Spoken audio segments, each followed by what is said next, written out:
Computer games. Whether you play Switch, PlayStation, Xbox or the Steam Deck, they are an amazing distraction from the stresses of everyday life.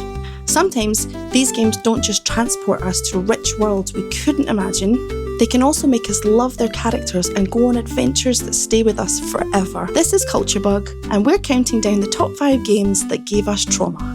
Be warned, there is spoilers ahead. Number 5, The Binding of Isaac. On the surface, The Binding of Isaac seems like a pretty simple game.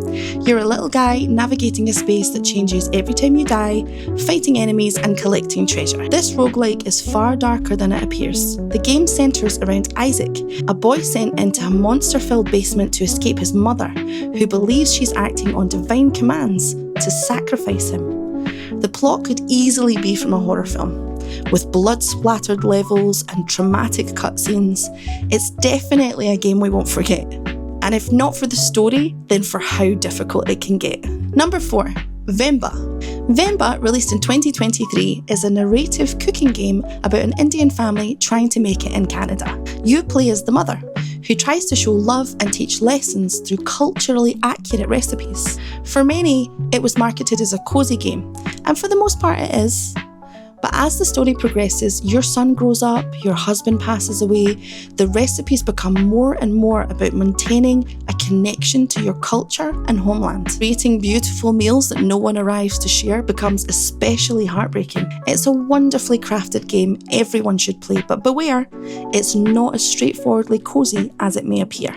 Number 3, Minute of Islands. Released in 2021, Minute of Islands is a puzzle platformer with a stunning 2D animation and a richly detailed world. You play as Mo, a mechanic who is entrusted with operating the Omni Switch, a scepter that controls giant machines powered by even bigger sleeping giants. These machines help clear the pollution that covers the world. Unfortunately, one of these sleeping giants appears to be dying. In addition to themes of death and grief, you're dealing with a complicated family history and a sister who is long left. While I don't believe the game has a happy ending, it offers a realistic and thought-provoking conclusion. It is an excellent way to process complex emotions in a safe space before facing them in the real world. Overall, it is a wonderful game. Number 2, Little Misfortune. This charming adventure game initially looks cosy, with hilarious jokes and a relaxing vibe, but it quickly dives into darker themes. You play as Little Misfortune, a little girl who is living in a dysfunctional household who begins to hear a voice called Mr. Voice. Mr. Voice guides her on an adventure. The game throws in unsettling themes, missing children, death, alcoholism, profanity, hamster strip clubs, and it creates a surprisingly complex experience. The most devastating moment is when you realise that after all your adventure, Little Misfortune has actually passed away on the road. Her tiny body under a blanket is honestly heartbreaking. Despite this, the game hints at a possible sequel, and it is one that will stay with you forever, not just because of the sad things that happens, but because of the larger-than-life character that Little Misfortune is. Before we get to number 1, don't forget to like, subscribe, and share this video for more. Number 1, Spiritfarer. Where do I begin? Spiritfarer is a management sim, sandbox, and action game that truly gives us everything.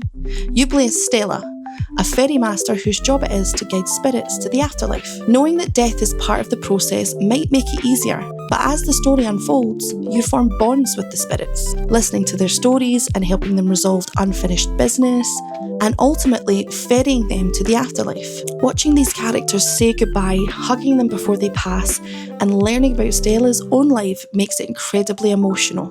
Never mind the fact that each spirit has their own way of coming to the conclusion that it's time to go, whether they become suddenly ill or they leave without even saying goodbye. When it's finally time for you to leave this world, with only your cat by your side, you arrive at the door, you lovingly hug your cat one more time, and then quietly disappear into gold. It is a beautiful game filled with memorable characters, fishing, crafting, meaningful moments. But it's also a game about death that leaves you devastated. In fact, I think Thunder Lotus Games should consider setting up an emotional support hotline for players after finishing it. All of that being said, it's one of those independent games that is such a joy to play, but really becomes part of you the kind of game that you will think about for years to come. What do you think of our top 5? Did we miss any games that gave you trauma? Let me know in the comments section, and as always, thank you for watching Culture Bug. We'll see you next time.